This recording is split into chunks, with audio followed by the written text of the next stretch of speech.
have you seen the two biggest water-based movies of 2022? Avatar 2, of course, being number one, and Black Panther 2, Wakanda Forever being number 2. Yes. And I'll tell you, it's going to shock you which one used Black people as water. Wait, we're still doing this? Is it still JC? Is he still? Yes. And to be fair, I've seen Avatar 2 now twice. Okay. I've sort of taken a backseat on behind the scenes shenanigans of these movies production, so I don't really know what you're talking about. Can you enlighten me on what you've heard? For sure. I'll take you to the world of Wakanda first. If you come back in time to maybe hour 1 of 9 that movie. It's 2:45, but that's fine. When you go to Neymar's underground water palace, if you look closely, you can see that is actually H2O. Him and his people are living a lavish life underwater. I do remember this, yeah. And Cougs, as we call him, chose to cast, just regular water because he felt that the people, the village, their stories would speak for themselves. Now, if you journey with me to the other movie, this director, this guy who has plunged further than any human underwater, dove into the Mariana Trench for research purposes with the boatload of cash from Titanic and the lots of it. And when you watch these Planet Earth documentaries, your BBCs, under this water, there's always, no one really knows. They say we know more about space than we do about deep sea. And one man journeyed further than anybody else. And what did he find down there? A mess load of Black people? A mess load of Black people. Now, not to derail you here. Now, are you saying he found this in his research for the movie Avatar? Or are you just saying he found this separate from the movie Avatar? No. He was doing this research because he felt that the tech wasn't there yet. He felt that not only were the cameras not ready, but just people's minds weren't ready. We didn't know what was down there. Right.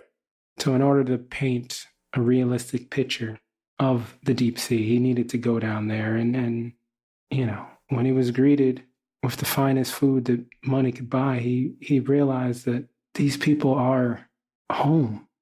This is a village of people living down here, and they have a story to tell. And I, being a rich white man, should tell their story. And you're speaking as James Cameron? Yes, JC.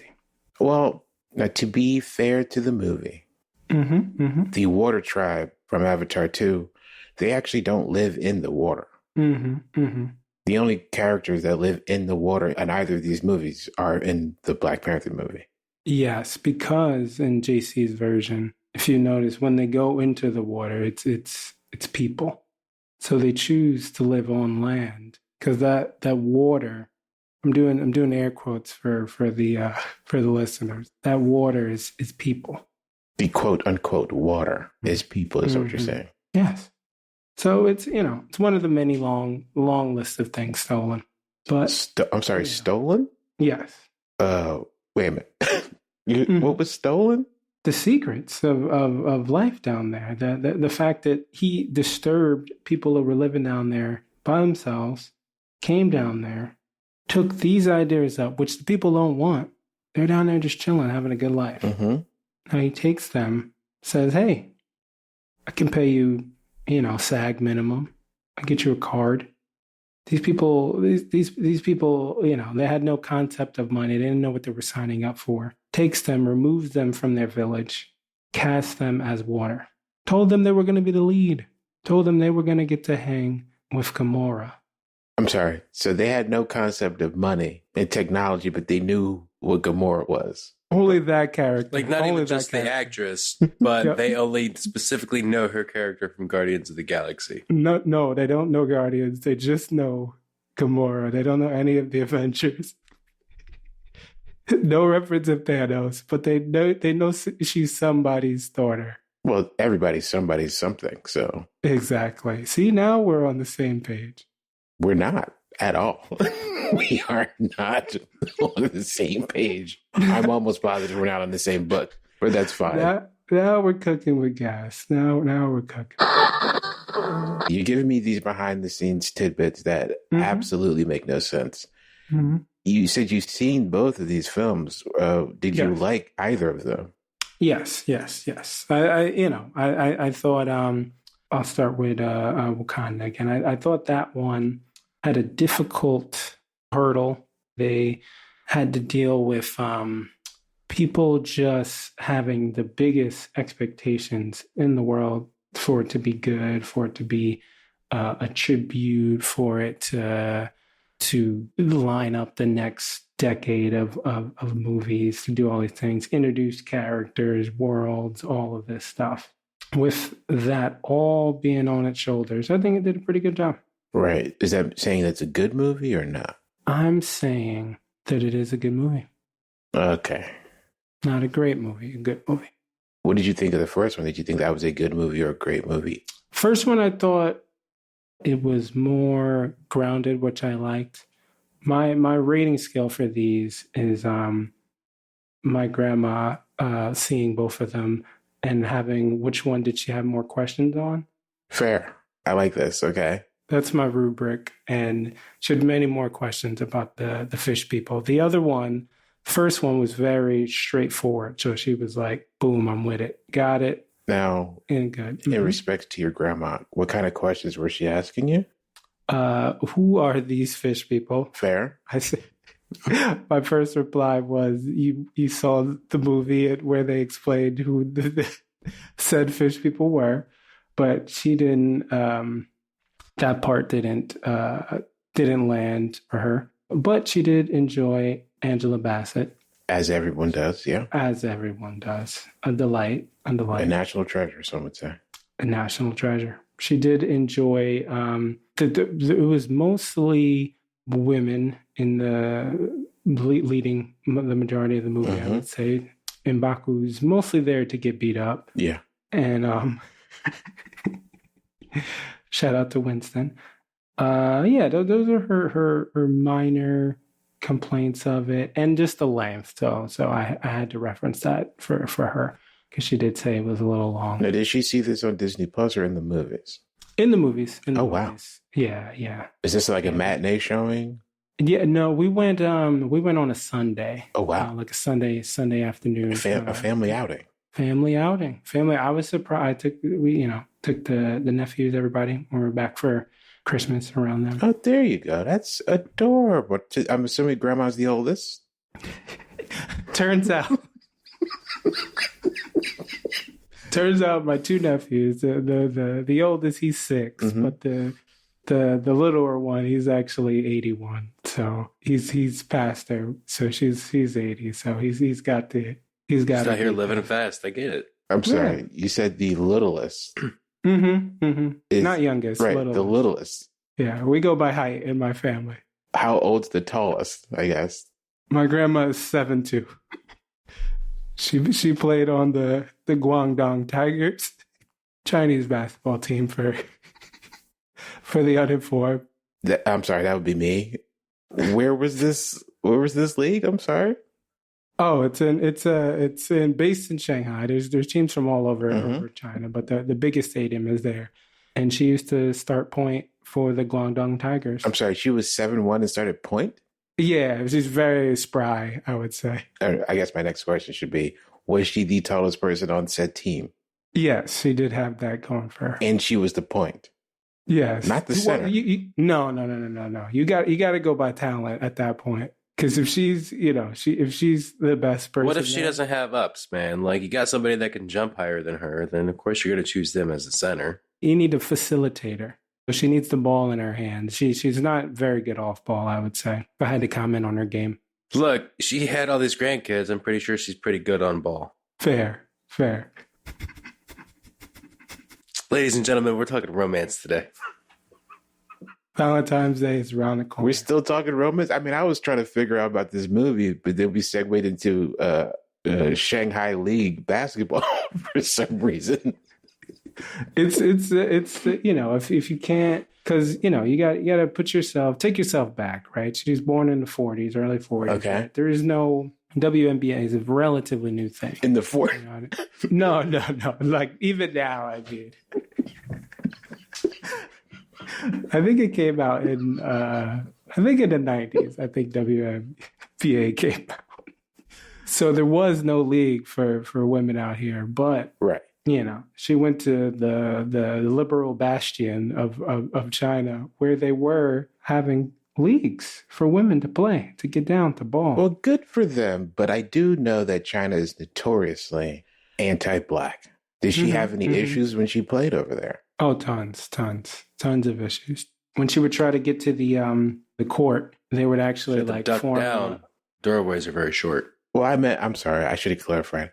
I meant racial issues. Did she encounter any of those? Oh, yes, absolutely. There would be protests, there'd be picket signs, there'd be a line to cross. But, thankfully, back in the 40s, the people over there, they were very short. So she was able to, with her legs, step over most of them, going to the court. If she was born in the 40s, at what age did she start playing basketball in China? Good question. So she learned when she was 6, started balling, the nursery. Now, to be clear, you're not saying she was playing basketball in the 40s. Mm-hmm. Yes, birthed. Right. I should say. But she wasn't born 7'1". No. 5'5", about 5'5", I believe. Now, did somebody tell you this, or you just believe this? No, I saw the picture. There was pictures back then. And my great grandma. Your great grandma's now involved in this? From birthing her. I have a question. Sure. So, would it be that the fall of the Nazi power in the 40s was a direct result of the WNBA in China starting? Are you saying that's the reason why the Nazi party fell? I, too, am a big fan of Ashton Kutcher's Butterfly Effect, and I feel it is very relevant here. Mm-hmm. Because when she dunked on the Maasai Generals, that's the other team. Sort of like a Globetrotter situation when there's one team that just keeps losing, but they keep getting real close. It was the championship. Speaking of, I also did hear that the Globetrotters are no longer exclusively playing the Generals. Some things are not supposed to change, but as you reference this ripple effect, I'll just close that on the championship game when the Guangdong Tigers played the Maasai Generals, and it was 69-69 going into the fourth quarter. Mm-hmm. Mm-hmm. And their center, their tallest person they had coming up was actually 6'9". Oh, 3 inches shorter than your grandmother. Still shorter, but playing good defense, good wingspan. The wingspan was outreached her height. I would hope so at 6'9". Yeah, big old arms. Meanwhile, 69-69, tied up in the fourth. Grandma has the ball. Everyone's covered. It's just her versus my grandma. No time on the clock. So it's 0 seconds left. There's some time on the clock.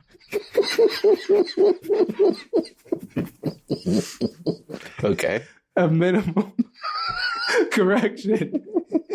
There is a minimal time left on the clock. So like maybe 2 seconds. Maybe 2 seconds. Maybe 2 seconds okay. on the clock. Well, ESPN.com has it at 6 seconds. Oh, okay. I'm guessing, gotcha. So I don't know. I'm these are stories told down to me. So I'm just relaying, what was passed down to me and what I'll eventually pass down to my nephews. 69-69, about 2 to 6 seconds, some time period between then on the clock. Everyone is covered. The 6'9" woman, my grandma, 1-on-1. She calls ISO. She waves everybody off. Everyone leaves the court. To be clear, we're saying she ISO'd with, I'm assuming with at least 10 or 12 seconds left. So by the time we're getting to this point in the game, it is now 2 through 6 seconds. During 2 through 6, she called an ISO. Everyone evacuates the court. People are piling out of the stands. Vendors are closing up shop. In 4 seconds, they're doing this. There is no audio of this because the commentators also left the building. Just headsets are on the ground, running just out. Done. The game on the line. Mm-hmm. with about 2 seconds left. World War II in the balance. The axis, on an axis. She leaps from where she is standing about, there was no 3-point line then, right. But you could say in that Steph Curry 3-point range, she takes off because she doesn't think she has enough time to get the shot off. So she wants to be in the air before the clock expires because then it would count. Right. So never mind just shooting it. No. In the air, leaps. Fair. From the 3-point line. Okay. The Maasai general captain leaps to counter. Midair, 2 superpowers, world in the balance, are coming towards each other in slow motion. My grandma takes off her shoe. Midair. It says all clock is now expired. Right. Buzzer has been sounded. Buzzer has sounded. The buzzard has buzzed. There we go. Thanks for the onomatopoeia, Kevin. Welcome. But if this basket goes in, it is game for the Guangdong Tigers. So she goes up, takes the shoe off, uses the shoe to bat away the oncoming block. Because again, this is a 6'9" plus wingspan. Bats away it. The hand is now down. Proceed then to wind up a windmill with the other hand. Just so I can get an idea of what I'm looking at here. In flight, instead of just blocking the hand with her other hand, she proceeds to take the shoe off and block the hand. No, it sounds like a straight up foul. You assaulted. That's what it sounds like to me, too. Fair. I understand. I've never been one to take side of the Nazis, but in this instance, I might have to side. Now I have to drop the other detail on you because as you referenced, there was a lot of racial issues happening at the time. And it was illegal for a Black person to touch an Asian person. So she uses the shoe, her own shoe, to block it away because she knew touching an Asian person in the game is an immediate 6 fouls and thrown out, pushes it away, proceeds to do a windmill dunk. First ever and the last ever. Wow. Now, is that where the video game NBA Jam got the idea from? Yes. Well, you see, NBA Jam is relays the history of my people. You mean ball players? My people. You mean the family? No, I mean everyone in that game. When you put in that code and you unlock Bill Clinton and Hillary. Right. When you unlock P-Funk, George Clinton. These are all my people. Oh, so just characters. Yes. So did the Nazis exclusively use Chinese people for their basketball team? Yes. Were they not actually? Okay. They didn't, just asking. No, they didn't bother sending any Germans over. That had to be incredibly difficult for your your grandmother being a Black woman in a WNBA league in China where it's illegal to touch a Chinese person. Very difficult day to day. Okay. So no team huddles, no like everybody in on 3. No. She would hover above when they did like the team cheers and stuff like that. I mean, I would love to follow along on this story, except this doesn't make sense. We're talking about Wakanda forever, man. Which part? Almost all of it. Like, because you're talking about it as if World War II is on the line and your grandmother's there at 7'1" in the 40s, except she was born in the 40s. So she couldn't have been 7'1". No, she was 5'5". We sat. That was when we were talking about the great. Right. But she didn't get the 7'1" overnight. She came out the womb at 5'5", so she naturally progressed in the next couple of years or so. Yeah. Okay. Yeah. I mean, listen. If you're happy with telling this story, I will be a satisfied participant of listening to it. Pioneer in C-section technology, I'd say. It's one of the first horizontal C-sections ever done. As opposed to the vertical ones? Yeah, so I want you to picture looking at somebody forward, straight towards them. And then if you were to rotate your view to the side, almost like a gingerbread man, a horizontal C-section makes a small incision by the hip and goes straight up, almost painting an outline of the body, straight up and around. And then the doctor flips it open, pops out the baby, sews it back up. Oh, so from the side of the body instead of from the front of the body. Yeah. That's just the orienture. Right. Yeah. Huh. Never heard of this. I'll do some research. But anyway, thank you for your review of Black Panther 2, apparently. That was? Yes. Now, before we move on to our real topic, I just want to get a quick heartbeat on what you thought of Avatar 2. Avatar 2, as has been said before, just great visuals. I am looking forward to seeing when the fire gets into it. Mm-hmm. I'm interested in seeing how it continues to slowly verge on the Avatar cartoon. Mm-hmm. Yeah, overall, I think it's up there with Top Gun as far as the story is so like a chicken nugget. It's something that everyone can just kind of dig into. I'll give them credit for making it's tough to make just something that just no one will be like thrown away by or super pushed off by. It's just like right in the middle, the story wise, and then it's carried by excellent, top tier animation. Again, before we move on to our main topic here, did you have any problems with Avatar 2? I know you just, expounded lovely on how down the middle it is, but did you find any fault? No, that's the thing. I can't pinpoint like something that was wrong. It's just all of it is just, it's like if you did it like an old school review, it's like acting like 7, like script like 7, but visuals, an 11. So it just elevates it in my book. So this is a scale of 1 through 11? This is 7 to 11.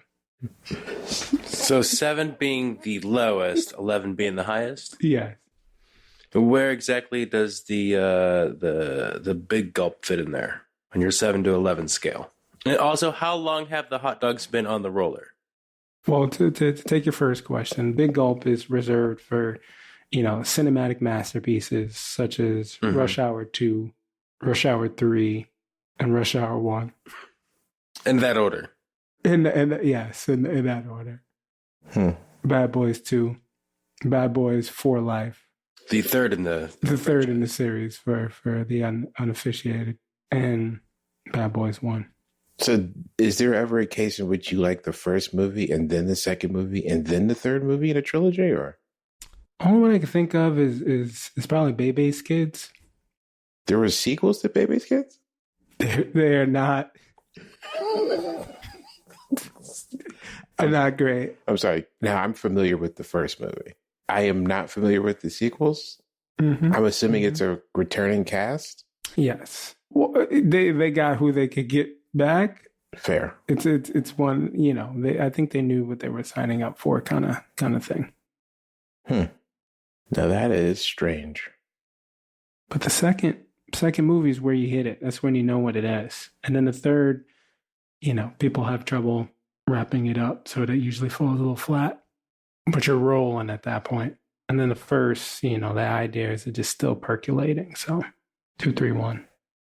So by this logic, I'm assuming that third Avatar movie is going to be your second favorite. Yes. When fire is introduced, yes. 100%. Fair. Okay. Well, thank you for your little glimpses into the last few months of the 2022. So far, how has 2023 been treating you? 2023 has been good. It's time is flying. I cannot believe that the V-Day is coming up, my ancestral holiday, and the majority of January just kind of flew by. Not too much in the old World on Fire column, so everything was just kind of steady, kind of chill. What do you mean by the World on Fire column? Just terrible events happening and things like that. Fair. Like January was pretty chill in terms of that. But overall, off to a good start. Can't complain. The February is when things heats up. That's what I'm looking forward to. Usually, yeah. I mean, actually not usually. It usually gets colder in February. But anyhow, I'm not going to worry about geology here, or meteorology. That's what I meant to say. Well, yeah. I know. I think geology is like rocks and stuff. Yes. Geology would be Neil deGrasse Tyson. Why are we talking about Neil? That's space. That's the cosmos. Well, Earth is a part of space. There we go. Beat me to it. Some might say there's more living things on this planet floating through space than most evidence suggests on other planets. Solid data. Yep. We're in space right now. I don't know if, No, you are correct. But again, we're not here to talk about the cosmos. You're right. We are here to talk about, when do you start thinking about your favorite holiday of the year, Valentine's Day? Do you start on January 1st or do you start on February 15th of the previous year? For me, it's on New Year's Eve. Okay. When that ball is sitting up there and getting ready to drop, I'm being flooded with feelings of love. Mm-hmm. So what do you like? Do you have anything planned for this year's 2023 Day of Love celebration? Of course. On the 14th, I plan on spreading love the only way I know how, and that's by touch. So I will be on your local Amtrak, riding down the old Northeast Regional, giving everyone a little holiday cheer, as I like to call it. Riding the rails. Giving everyone a little Hershey's kiss, that's all. So you're just giving out chocolate candies? Yeah, giving out chocolate candies, but, it is paired with love and intention. And with each person I sit, I ask them to open their palm. I place a Hershey's kiss in said palm, tell them to clasp it, tell them to think deeply about their first love. While they're thinking, I sit next to them, put the back of my hand on their forehead, breathe deeply. That sounds very sensual. It is. Well, it's Valentine's Day. Yeah, it's a season for it. I have no choice. You have all the choice. Now, what's the youngest that you're going to go? Like, you don't want to be too creepy about it. Like, you can't do this to a child. You can. I think if you make your intentions clear, which are to spread love, it's not creepy when Santa breaks into your house and leaves some gifts But he's not touching you. Well, when you're sleeping. Guys, let's not compare holidays here. We're not here to talk about Santa's creepiness. Okay, you're right. We're here to talk about St. Valentine. I'm just saying that Valete's creepiness is a little bit higher than Santa's creepiness. And I'm here to say that on Valentine's Day, it's all good if your intentions are pure.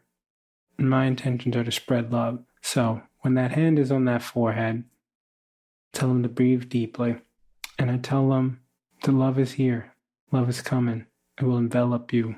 And when you feel the touch of love clasping around your neck, embrace it.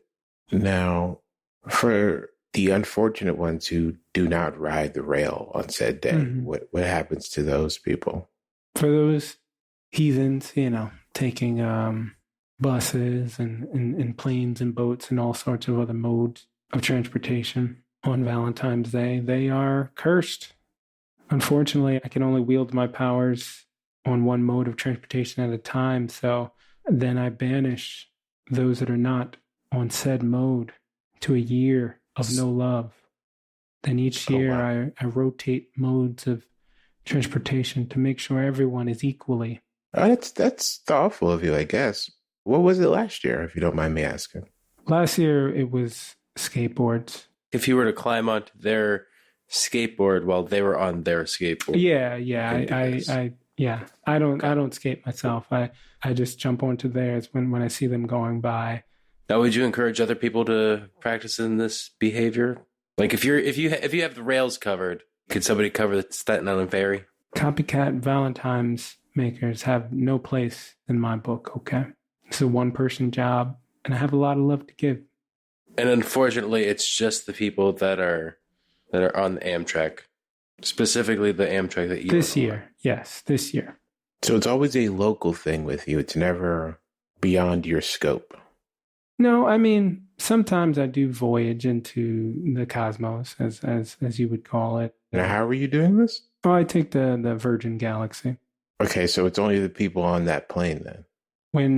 we arrive at Valentine's Day, I am given by Bronson himself, given full carte blanche to take it and go further than upper atmosphere, but go into space itself. Okay, I didn't ask you about your destination. I'm just saying the people in the plane are the only ones getting saved. Oh no! At that point, I'm using the cosmos as a mode of transportation. So that's actually by far the most efficient way, because then I'm spreading it all around the cosmos.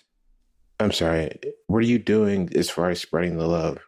Like, for instance, when you're on the rails and you're blowing past New York, leaving all your old friends behind, I'm assuming you're taking a moment from back of the hand on a forehead to blow out kisses to all your friends in New York. Yeah. So that way they can have a minimal amount of love. Yeah. You're not saying that we're all doomed to be loveless for the entire year. If you are not on the mode, unfortunately, you are doomed. You are doomed. I have a lot of love to give, but it is a finite amount. I am one of God's angels, just like you all, meaning that I have limits. But when I'm in the cosmos, I can go to different galaxies, different solar systems, different nebulas, spread love that way to microbial life forms, to clusters of when life barely clings together. You know, we're thinking of life in terms of mammals and reptiles and sea urchin. It's not usually how I think of life, but yeah, okay. I usually think of humans, but that's fair. That's fair. But out there, it's different forms. There's living light. You know, there are crystals. There are fungi. Okay, relax. I get it. You're watching HBO. Calm down. I just realized it's called He-Man and the Masters of the Universe, but they only stay on the one fucking planet. Exactly. You got to think of this as less of a Masters of the Universe and more of like an Into the Spider-Verse situation. I'm crossing galaxies. I'm doing this broadcast in other multiverses and talking to different versions of you two. Okay. And are all versions of me equally as confused about what the fuck they're listening to? Or? Some, but not all. Not all. There are one. You'd love this guy. He always says that we're on the same page, and I just wink at him. Now, are you like communicating with these other versions of yourself? So you kind of have a rapport back and forth, like, oh, this other version, they actually get it, but don't worry if that one on your end doesn't. Exactly. Have you ever had an intimate relationship with an alternate version of yourself? No, not of myself, but of loved ones, yeah. What about our good friend Patty? We all know he'd make a handsome woman. That's fair. That's fair. But I try to keep business and pleasure separate when I'm out there spreading love. Sometimes it's unavoidable. You're right. I try not to make mistakes, but it does happen. There was one time, if I must be honest, half black, half Asian Kevin propositioned me. Sounds about right. Now, how did they identify? He was okay. Yeah. He was half black stalagmite and half an Asian stalactite. Now, being notoriously educated and whatnot, but our listeners might not be. What is I believe you pronounced it stalactite. Back to geology. Oh, these are rocks? Do with those two words. Yes. So this is a half black, half Asian rock version of Kevin. Yes, this was the rock verse. So like never ending story, except he's half black, half Asian, and definitely knows what that word means. Yes, okay. Yes. Okay. He's a rock, stalactite. You take the T, it means it comes from the top. So that one's coming from the top. Like it. And then stalagmite is coming up from the bottom. Oh, power bottom. Gotcha. I'm just trying to get all of it clear. Yeah. It's the multiverse is a strange place. It's tricky. Strange place. But he had the cut of your jib. All of you that I've met have had this, similar mannerisms and things like that. So now, when you mention the cut of his jib, now what exactly are you describing? Rock circumcision. I don't know what that means. It's you ever get like a ring crafted, like the gym, like when you want to put a high school ring together and you want to carve something in there? No, what are you talking about? Sort of like the wedding ring process or any kind of ring minting. It's those in the biz call it rock circumcision. So you're a jeweler? That's the essence that he's giving off? Is a jeweler? I would say a moil inside of the rock universe could be considered a jeweler, yes. There are Jewish rocks, correct? Okay. Go ahead. For those of us who aren't well versed in the Jewish terminology, what is that word? A moil is a rabbi whose job is specifically for circumcision. Well, I will have you know that I skipped over the moil multiverse. Things got dicey down there, so Heyo! I had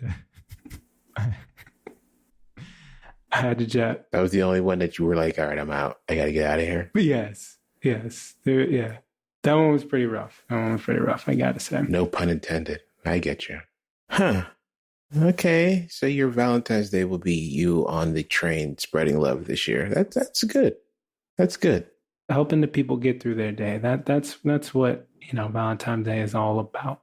About you thinking of some loved ones, thinking of things that you would do for them, thinking of things that they would do for you, and sitting in meditation on that. Now, what makes the celebration of Love Day more special for that particular meditation than, say, the previous day or the following day? Good question. Well, because every, February 14th by the Gregorian calendar, the chakras are aligned. Mercury is at the perfect level, and everything is perfectly acoustically timed and triggered towards maximum love intake. Maximum love intake. Okay. Yeah. Counter to that, what would you think the most unloved day is of the year? Because February 14th man, I didn't come here to be quizzed. I don't fucking know, man. You're the guru here. I would probably say the anniversary of D-Day in Normandy. A lot of hate that day. But there's been wars every day of the year at somewhere. Why would D-Day be so special? Exactly. Why would D-Day be so special? It was a good guess. Actually, closer than you would think. Also, Christmas? Pearl Harbor, actually. Now, it's December 2nd? 7th? Okay, you're going to have to explain this one. I'm sorry, I'm lost again. Sure. Pearl Harbor is the day that love died. Oh, it died that day? It died that day. Later brought back, but takes me back. We were outgunned, outmanned. Who's we? Oh, you don't know Valete's history. He was a young black chef on a naval base. Yes, when I say outgunned, outmanned, we were trying to feed everybody on the ship. This is me and one sous chef and one line cook. Takes me back. 1,500 hungry sea lads. And we had 2 cast iron pans, 1 bent pot, and a stick of butter. I'm sorry, Al. It's okay. I wasn't expecting Demetrius to bring this up. Being so close to Valentine's Day and so far away from December 7th. I know it's rough for you. Now, I would have accepted, again, just from a rational thinking point, that, say, what's the word I'm looking for here? Excuse me. The same page? No.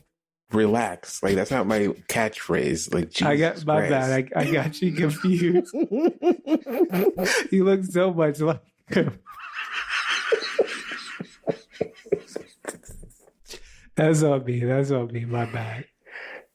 I would have accepted you saying maybe, April 12th or something like that. Like, maybe that would have been the day love died or something like that. I see your approach. You're implying what we in the biz call logic to something that is illogical. Love doesn't follow any set pattern, any set course. You can't read a book, Fair.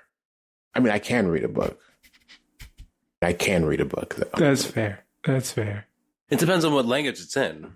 Like, if you're handed a book of Braille, you can't read that. That's what apps are for, my man. What, you going to scan the bumps? I'm going to find the book that's in Braille and find the non-Braille version. How are you going to read the title? I have an app for this, my man. I'll have to ask my brother. He works at a Braille shop. A Braille shop? Yeah, they print Braille books. He's a corrections officer, and that's what they do. He doesn't... I'm sorry.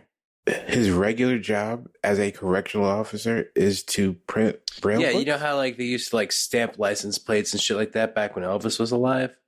Well, now they do it with Braille books. They don't want to give them the metal to make the license plates. They make shivs and stab each other.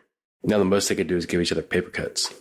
You're saying he's a correctional officer? Yeah, he's the supervisor of the shop. And his job isn't to manage the people making the Braille books, but to actually make the Braille books with the people? Well, no, he's their supervisor. He's making sure that they're not out there stealing tools and shit like that. And he's like, hey, you got to do this many books or pages today.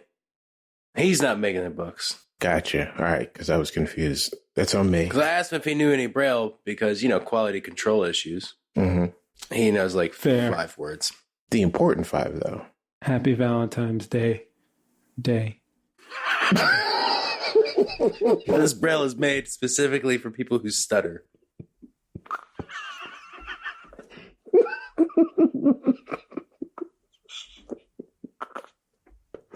Either way, it's still the same word, so it doesn't count.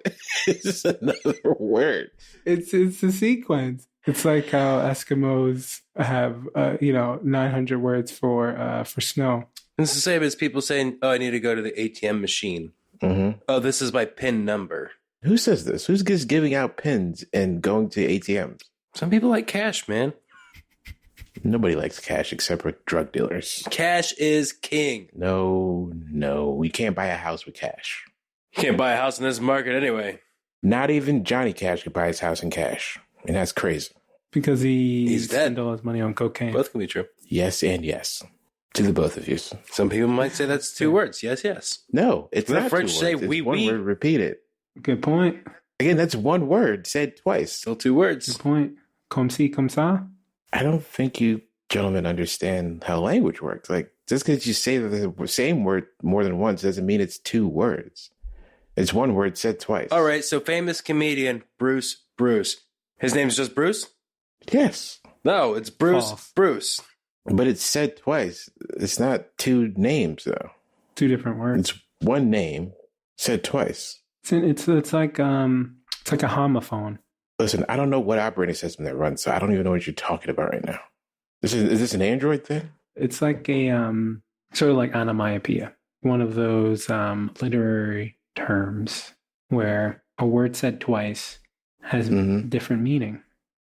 Just saying Happy Valentine's Day is written. It has different iconography. That's all. It's allowed to be true. Like, I live in New York. Some people are like, you could just say New York. Yeah, good. Both are true. Valentine's Day is both true. Well, it's day. Did I day? No, it's not a stutter on the D. You have to say day 3 times. Well, that's the thing. Even if you stutter day, it's always going to come out as an extra version of the word. To finally put an end to this in a definitive way and simply say that have you ever wrote a word twice? The word twice or a word twice? Any word. Have you ever wrote it twice? Like it? I don't think I've done that. Like that. But, I don't think I've done. Do. See, now that I have done. I've done that. You've done doo-doos? I've written doo-doo, yes.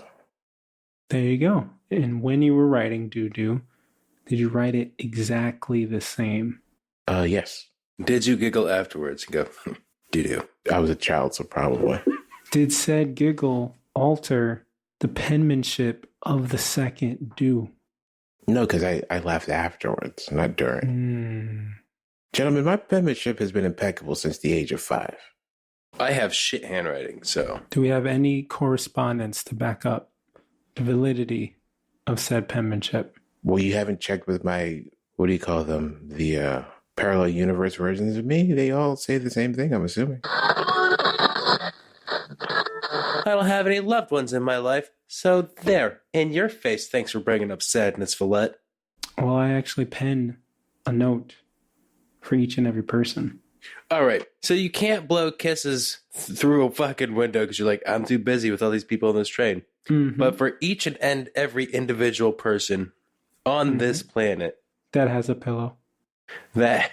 Oh, shit. So the homeless are fucked. Probably the people that need love the most. They're like, nope, homeless, orphans, get out of here. Well, wait a minute. What are we categorizing as a pillow? Because I can say anything's a pillow if I lay my head on it. That's the category. Does it comfort your head? Not my ex-wife, I'll tell you that much. The old ball and chain, you tell me about. She was nothing but head pain, if you get what I'm saying. Pure headaches, that old bitch. Buy that for $1. You're damn right you buy it for at least $2. The way this one was working. My God.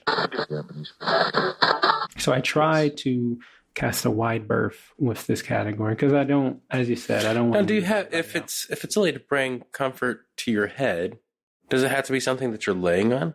Like, what if it's a drug? What if you're like rolling a molly? That brings comfort to your head. That's a good point. But unfortunately, a chemical pillow, if you will. Chemical pillows. Chemical pillow. That's my new band I'm coming up with. I'll let you guys know about it later. My Chemical Pillow. I check their album out. Not My Chemical Pillow. The alt-right emo band. I'm sorry, for legal reasons. We are not My Chemical Pillow. It's just Chemical Pillow. Sorry about the mix-up. Yeah, it's. I understand. It's that same reason we had to legally differentiate ourselves from My Chemical Pillow. His lead singer actually has to correct people and go, no, it actually is pronounced Jared, not Gerard.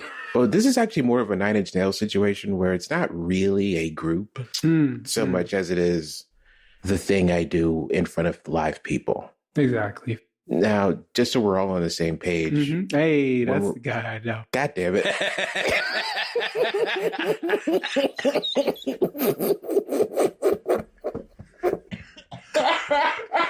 I did not mean to merge the timelines. I am not responsible.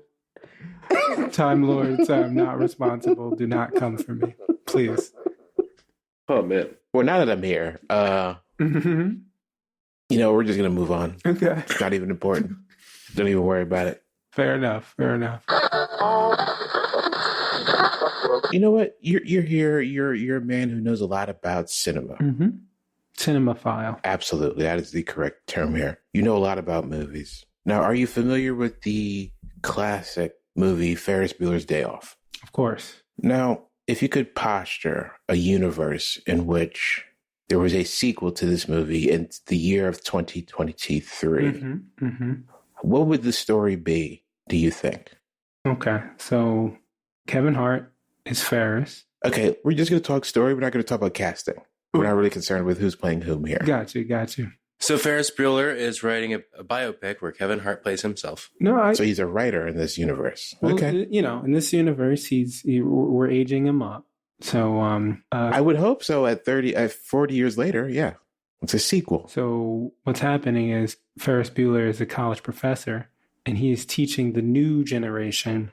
At this point, he has, because we've aged it up a couple decades, he's hardened. He knows all of the tricks of the trade. All of the school attracts all of the like charlatans, all of the Dennis the Menace types. They come there and they want to pull one over, want to pull a fast one, yank his chain, if you will. Mm-hmm. So they all gather, but he's catching each and every plot. It's like, oh, I used to try that one. Oh, the old pull a fire alarm. I used to do that all the time. He's ahead of the game, but then. One fateful morning, he meets his match, also played by Kevin Hart, Ferris Bueller's long-lost brother enters the fray. Now we're entering the realm of a Coming to America, a nutty professor, a Jack and Jill, if you will. He has to duel against his brother, who's taking his... Which we did not establish was a thing in the first movie. No, we did not.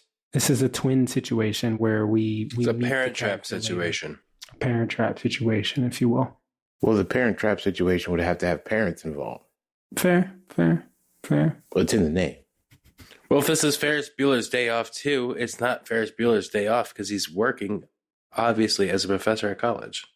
Hey, this is his story. I'm trying to figure out what the story is he's trying to tell here. Yeah. Apparently there's twins and no parents. So I don't know what the fuck's going on right now. Act 1, you're seeing Ferris at the top of his game, Kevin Hart. Why do you keep mentioning Kevin Hart? Is he sponsoring this movie? Is he the producer on this goddamn thing? What's happening right now? He's actually sponsoring Valete's end of this call. It's going to be Stupid Lasers Presents Unpodcastable featuring Kevin Hart Presents Valete. It's sponsored by Tommy John, apparently. Okay. The finest underwear and underclothes. The rule now going forward is you cannot mention the actor that's going to be portraying Ferris Bueller in the movie that he is writing about himself. Gotcha. Won't happen. Thank you. Okay. So, the professor, played by an actor, a fine actor, a prolific actor, is at the top of his game. This is Act 1. You're seeing him just countering all the tricks of the trade. All of the kids are trying to one-up him. Is this just a regular university type there? Or is this more like a county college type situation? Yeah. It's definitely a CC. Definitely a community one, more of a family atmosphere, right? So shenanigans are afoot. Okay. But you're still seeing him. He's the king of his kingdom. We want to create a situation when there is a rising action, right? We want to build to a climax for you cinemaphiles out there. So what is the inciting incident that gets us on that track? The inciting incident is when we get to the second semester. He's just cooked everyone in the second semester. The door swings open. We see another actor, prolific actor, in such movies as Night School, swings the door open, looks exactly, it's like staring in the mirror. All the other students are like, whoa, whoa, whoa. And then we do some camera tricks where we get him in the same, we get the same shot. The camera's like spinning behind him like it's Mr. and Mrs. Smith. And it looks real. It's a real cool shot, right? And then we pull out. It's like, you. It's like, I remember you. It's like, I remember you.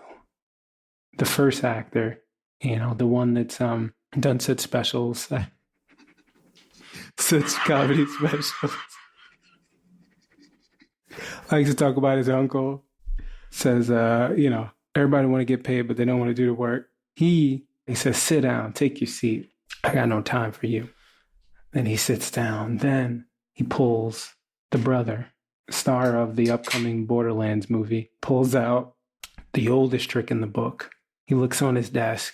Didn't even notice before, but there's an apple there. It's like, oh, somebody proceeded to give me an apple for being a cool professor. Takes a bite. There's a worm in it. The worm looks at him and says, I really like that one you did with Bryan Cranston. Knocks him off his feet. Second act end. Now we've created a conflict. Our hero, the first professor, is now in conflict with his brother. People are wondering, like, what is this relationship? Act 3, flashback. We flash back to 1942. Okay. We go back to see how their parents met. Also known as grandparents, but okay. How their grandparents, if you will, how they met. And in learning that backstory, we learn that they were the original pranksters. They used to prank each other, and that's how they fell in love. What brought them together was making other people look silly. So in this, we learn that they have a secret prank that they do to each other to let them know that they're loved. We see that prank established. It's the oldest one in the book. I'm talking about sex, right? The ultimate prank. What's the...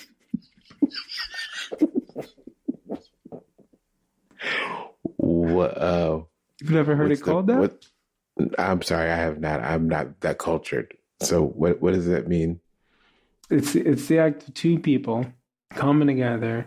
Now, to be fair, I know what sex is, but what makes it the ultimate prank? That's my question. Now, are you pulling a prank on the person you're having sex with, or are you pulling a prank on other people that now know you're having sex? The two or multiple parties, however you like to get down, are playing pranks on each other. because in this very intimate act, one of the most intimate things you can do with somebody, you are pretending that this is not really, really funny. And in doing so, you're pulling the ultimate prank, because when you two achieve simultaneous climax. Only simultaneous, though. Only simultaneous. The other person must hold out long as they can for the other person. It's like a relay race. And once simultaneous climax is reached, you both laugh, and you hysterically laugh together, and it brings you closer together as partners in love. Now, quick question. I hate to interrupt, but a relay, like, that's when you hand off the batons and whatnot, is it not? Yes. So if you're about to finish, and your idea of what sex should be, because it's a ultimate prank, a practical joke. A yuck. If you're about to finish, you should hand off a baton to another partner for them to jump in. See, the metaphor extends to you're a team, right? One person can't finish. This sounds like a never-ending orgy. No. So if you're the first leg of the relay, you can't finish alone. You need other people. So in doing so, you wait as the second leg, the third leg, the fourth leg of the relay. You can't go. You can't leave without anybody else. So if you're the road dog Jesse James, you're getting tired. You're rushing out of that corner. You're tagging in the badass Billy Gunn. Mr. Ass himself. R.I.P. R.I.P. But yes, they share this ultimate prank that we see on screen visually. I'll just, one last detail, then we'll jump to Act 4. Act 5. The grandparents are also played the same actor, who shall not be named. Then we jump back to Act 5. We do a time jump back and then a time jump forward, where the brother is now running the school pretty much. He's the original actor, the professor, is distraught. He's now the bottom of his kingdom. He's no longer king of his kingdom. It is a Killmonger, Michael B. Jordan situation. In an auditorium, the one brother holds the other one above the others and says, "Is this your king?" And they say, "Nah, that's not my man's," in unison. So he's disgraced, wanders off campus into the community park, has a vision. This vision takes him back to that fateful day in the 1940s where he learns the ultimate prank. With said knowledge, Act 6 begins. He walks back into the school. We see this is a, for you cinemaphiles out there, this is a continuous shot. So the camera hasn't broken. It's a one shot. So the camera hasn't broken from him being in the park. So we're seeing it follow him. He's walking through doors. There are a lot of doors in the school. It's real drafty. So he keeps walking in. Boom, boom, opening a door. Boom, opening a door. Boom, opens another door. Opens the door of his classroom. Students are on the desk. His half-brother is got his... Wait, it's his half-brother, but it's played by the same actor? Yes. The same actor from Central Intelligence? Yeah, that one. Not Dwayne. The other guy. So, feet up on the desk. It's like, "Oh, you're back." It's a very similar voice, though. He says, "You're similar to the voice from Life of Pets." From DC Super Pets. He says, "You're back." Shit, is he in both movies? This dude works so much. Look, when you're good at something, you're good at something, okay? He is literally in both movies. But yes, he turns to himself, his half-brother. He's like, "Yeah, I figured it out. I figured out how to stop you." All right, listen. I appreciate the story and its journey, but I actually do need the ending of this story. Like, how does this movie end? Yes, we fast forward to Act 38. He's just given a soliloquy to the audience, proceeds to do this the right way. He says, "There's only one way I can dethrone you. One way that I can show you the true meaning of being a Dennis the Menace, of being a charlatan, of being a knucklehead." Do you have any more synonyms? More synonyms, Homer Simpson. He says that there's only one way that you can really do this, and that's with love. the reason we act out is because we're feeling like we need more love in our lives. That's the reason why you're trying to take over the school. That's the reason why you hate me. That's the reason why you killed all those people. It's because your love tank wasn't filled.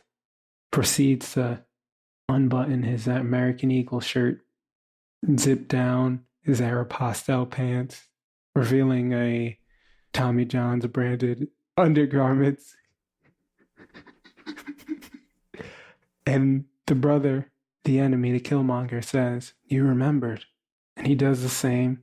And it's revealed they both had the same undergarment. And they begin the ultimate prank. Wow. That is a strange Ferris Bueller sequel. Then there's an after credit scene. Absolutely. You got to follow the same thing as the movie. Absolutely. How many acts is this after credit scene? There's one act. We see a man in a chair with his back towards the audience. Is it Principal Rooney, played by Roy Wood Jr.? It is not. Guys, why are we casting this movie? I just want the story. So we see we see a man with their back towards the audience. The chair spins around. That man has the body of Dwayne "The Rock" Johnson, but the head of another actor that shouldn't be named. Who is probably in Scary Movie 3. He gets up off the chair and says, "Fine, I'll do it myself." And he walks towards the screen and it fades to black. And the voice coming out of his mouth, despite the way he looks, is Josh Brolin. I'm going to be honest, this might have been a mistake. This might have been.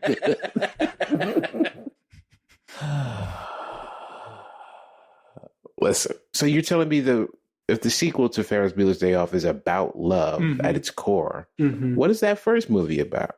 The first movie is about the opposite. It's about hate. It's about his friend. It's really, Ferris is like not even like the main character. It's his friend and his relationship with his parents. And you're saying he hates these characters in the movie.